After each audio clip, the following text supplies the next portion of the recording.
जब भविष्य आपसे सवाल करे तो आपके पास जवाब हो।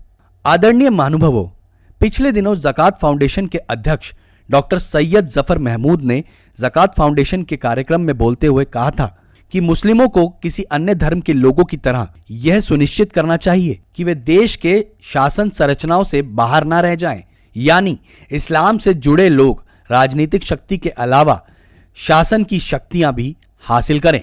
आप सोच रहे होंगे कि ज़कात फाउंडेशन क्या है, तो सुने। ज़कात फाउंडेशन के माध्यम से रिटायर्ड मुस्लिम अफसर अब मुसलमान युवाओं को IAS IPS बनने की राह दिखा रहे हैं।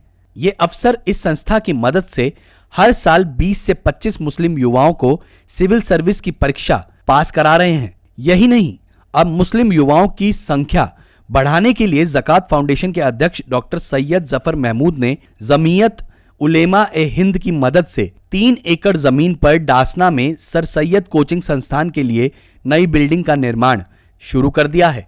इस संस्थान में युवाओं की तैयारी कैसी चल रही है और तैयारी में उन्हें मदद करने के लिए रिटायर्ड और सर्विस में मौजूद IAS IPS IRS IFS सरीखे अधिकारी भी मदद दे रहे हैं। ज़कात फाउंडेशन भले ही मुसलमान युवाओं की बेहतरी का दावा कर रही हो, लेकिन जिस तरह इन संस्थाओं में सिर्फ रिटायर्ड और सर्विस में मौजूद IAS IPS IRS IFS मुस्लिम अफसर अपना योगदान दे रहे हैं, यह भविष्य के किसी दूसरे एजेंडे को दर्शा रहा है, क्योंकि इस संस्था में मुस्लिम युवाओं को अलग अलग कोचिंग में भेजा जाता है।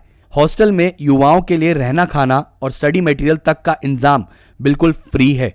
आपको भले ही एक पल को यह सिर्फ खबर लगे, लेकिन पिछले वर्ष ज़कात फाउंडेशन ने 51 मुस्लिम उम्मीदवारों को तैयार किया था, जिसमें से 26 ने इस वर्ष सफलता प्राप्त की।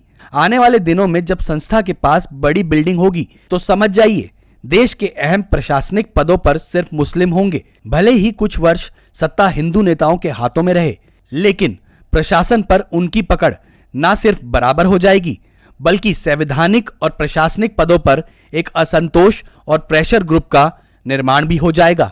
इसका आंकड़ा खुद देख लीजिए दोस्तों। वर्ष 2013, 2014, 2015 और 2016 में मुस्लिमों की संख्या क्रमशः 30, 34, 38 और 36 थी, जो साल 2017-18 में बढ़कर 50 से अधिक हो गई है।